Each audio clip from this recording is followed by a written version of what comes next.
إنا نحن نزلنا الذكر وإنا له لحافظون نحن نزلنا الذكر وإنا له لحافظون.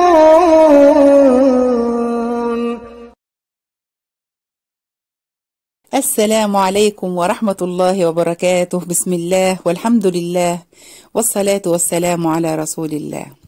جاية لكم النهاردة بحديث من أحاديث الحبيب المصطفى صلى الله عليه وسلم. حديث أخت من الأخوات ربنا يبارك في عمرها بعتتهولي. والله والله والله أول ما سمعته بكيت من السعادة ومن الفرح ومن الكرم اللي ربنا سبحانه وتعالى أكرمنا به وهيكرمنا به لما ننفذ اللي في الحديث. اللهم صل وسلم وبارك عليك يا حبيبي يا رسول الله. طبعا يا جماعة كلنا عارفين أن القرآن هو حبل الله المتين، أوله في يد العبد وآخره في يد الله سبحانه وتعالى. طول ما احنا متمسكين بالقرآن هندخل الجنة. القرآن كنز ربنا سبحانه وتعالى أعطاه لأمة محمد، وقال للكل اغتنموا، كل واحد ياخد منه اللي يقدر عليه. فسبحان الله مننا اللي بياخد خاتم ويمشي، اللي ياخد اسورة ويمشي، اللي ياخد عقد ويمشي، ومنا اللي عمال كل يوم يحوش ويكنز ويزود ويملى حصلته حسنات وبركات وخيرات. الحديث بتاع النهاردة روعة، حديث في منتهى الروعة.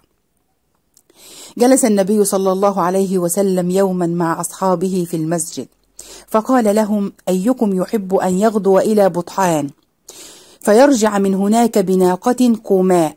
بطحان ديت مكان وادي قريب، وادي في المدينة قريب من مسجد النبي صلى الله عليه وسلم.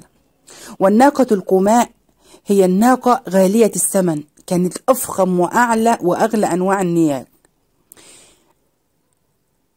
أفخم وأغلى وأعلى أنواع الجمال، ولكن من غير اسم ولا قطيعة رحم. يعني لا هتروح تسرقها ولا هتخطفها من حد ولا هتتعرض لأذى ولا هتتعب في أي حاجة، هتاخدها كده وتيجي حلال زلال عليك. فقالوا الصحابة: ومن لا يحب يا رسول الله أن يحصل على خير كثير بمجهود قليل وحلال؟ من يكره ده؟ احنا كلنا نتمنى. فقال رسول الله صلى الله عليه وسلم: لئن يقعد أحدكم في بيت من بيوت الله فيقرأ آية من كتاب الله خير له من ناقة كوماء، وآيتين خير من ناقتين، وثلاثة خير من ثلاثة، ومن أعدادهن من الإبل. يعني إيه الكلام ده؟ الكلام ده أنا أول ما تاني يوم على طول كنت في النادي أنا وإخواتي، فرحنا نصلي المغرب في المسجد، فهم صلوا وانا صليت السنه وهم لسه بيصلوا، فقمت قايمه افتكرت الحديث، قمت قايمه جري واخده المصحف وقاعده قلت اقرا ايه او ايتين اخد اجر ناقه او ناقتين على ما هم يخلصوا صلاه. فهم اتاخروا في الصلاه شويه، وعلى ما ختموا الصلاه كنت قرات صفحتين فيهم 10 ايات ب10 ناقات، الناقه فيهم زي عربيه موديل السنة دي.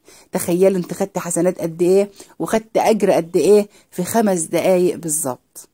فيا جماعة بالله عليكم جربوا السعادة اللي انا سعدتها، وجربوا الفرحة اللي انا فرحتها لما تحسي قد ايه انت كسبتي اجر عظيم وكبير جدا، وتحسي ان ربنا ميزك عن كل الناس. انا الوحيدة اللي قمت فتحت المصحف وقرأت الايتين دول، وبعدين خرجت على باب المسجد، فلما خرجوا ورايا فبيقولوا لي: انت عملت ايه؟ قلت لهم حديث النبي صلى الله عليه وسلم. فقالوا: طب كنت قولي لنا واحنا جوه المسجد، كنا فتحنا المصحف وقرأنا ايتين. فحسيت قد ايه ان ربنا ميزني. فعلا ربنا سبحانه وتعالى بيميز اهل القرآن.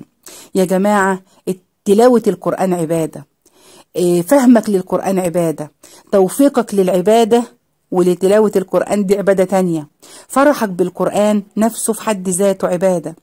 لولا أن الله يحبك ما أذن لك بالقرآن، ولا تلاوته ولا حفظه ولا فهمه ولا تدبر آياته ولا التوفيق للعمل به ولا الخير الكثير اللي جاي من وراه. لو لم يرد القبول ما بلغك الوصول. لولا ان ربنا سبحانه وتعالى رايد القبول ورايد واذن انه هيقبل منك واذن انه هيديك الاجر ما كانش وصلك للتوفيق ده. ما اكثر المسلمين الذين لا يقربون كتاب الله ولا يغتنمون هذا الفضل العظيم.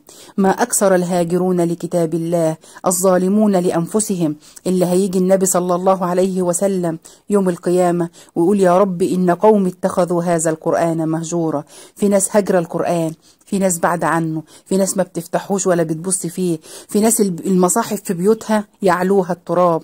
فافرحوا، افرحوا يا أهل القرآن، افرحوا إن قلوبكم معلقة بالقرآن، افرحوا إن ربنا سبحانه وتعالى ميسر لكم مجالس العلم ومجالس القرآن والذهاب للمساجد. كل ما أخ أو أخت فيكم يدخل المسجد افتح المصحف، بص فيه دقيقة واحدة أو دقيقتين، اقرأ آية أو آيتين، تخرج كسبان وفرحان وسعيد وراضي وحاسس بالمكسب اللي ربنا سبحانه وتعالى اداهولك. فافرحوا بالقرآن يا أهل القرآن، افرحوا أنكم من أهل القرآن، افرحوا أنكم موفقون.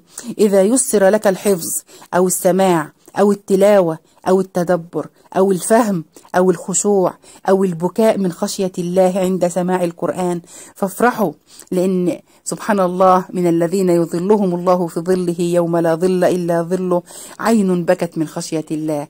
لو مسكت المصحف وقرأت آية وعينك دمعت دمعة صغيرة ولو قد رأس الدبوس هتدخل بها الجنة، ربنا هيظلك بها في ظله يوم لا ظل إلا ظله.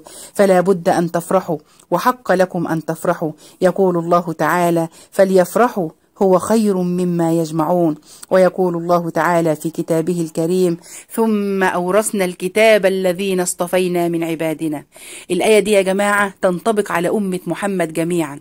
بعض أهل العلم قال أنها مخصصة لأهل القرآن اللي بيحبوا القرآن وبيحفظوه وبيقرأوه وبيعملوا بما فيه. وبعض أهل العلم قال لا، الآية لأهل الإسلام كلهم، لأن القرآن ورث للكل، القرآن مش حكر على حد، القرآن في ايد المسلمين جميعا وكل واحد بقى يوفق. فربنا قال: أورثنا الكتاب الذين اصطفينا من عبادنا، وهي أمة محمد كلها ربنا اصطفاهم من ضمن الأمم، من دون كل الأمم، واداهم القرآن. فمنهم ظالم لنفسه، منهم اللي بيظلم نفسه ويهجر القرآن ويبعد عنه وما يقتربش منه أبدا ولا بيفتحه ولا يعرف يقرأه. ومنهم مقتصد اللي هو خلط عملا صالحا وآخر سيئا، يوم يقرأ ويوم ما يقرأش، يوم يقترب من القرآن ويوم يبتعد. ومنهم سابق بالخيرات بإذن الله، ربنا يجعلني وإياكم منهم. دول الأهل القرآن بقى، دول اللي ماسكين القرآن ليل ونهار، في النهار بيصلوا بيه وفي الليل بيقوموا بيه وفي حياتهم بيعملوا بيه. فدول كلهم أهل القرآن، ذلك هو الفضل الكبير. وطبعا الصنف الثالث هو أفضلهم، دول كلهم جزاؤهم التلاتة: الظالم لنفسه والمقتصد والسابق بالخيرات بإذن الله، كلهم هيدخلوا الجنة إن شاء الله، لأن من قال لا إله إلا الله دخل الجنة. ولكن في ناس هتخش الجنة بعد سنة عذاب في النار، في ناس هتخش الجنة بعد سنتين عذاب في النار، في ناس هتخش الجنة بعد يوم عذاب في النار، في ناس هتخش الجنة من غير ما يمسها النار. اللهم اجعلني وإياكم منهم يا رب. جنات عدن يدخلونها يحلون فيها من أساور من ذهب ولؤلؤا ولباسهم فيها حرير، وقالوا الحمد لله الذي أذهب عنا الحزن إن ربنا لغفور شكور، الذي أحلنا دار المقامة من فضله لا يمسنا فيها نصب ولا يمسنا فيها لغوب.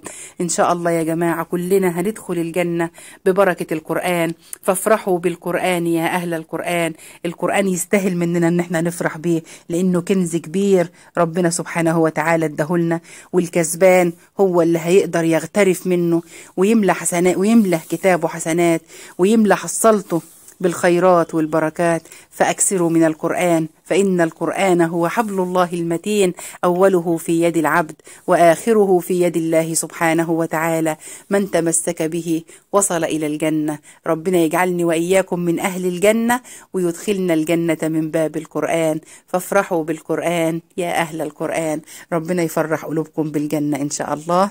أشهد الله أني أحبكم في الله، وأستودعكم الله الذي لا تضيع ودائعه، وأوصيكم وأوصي نفسي لا تهجروا كتاب الله. والسلام عليكم ورحمة الله وبركاته.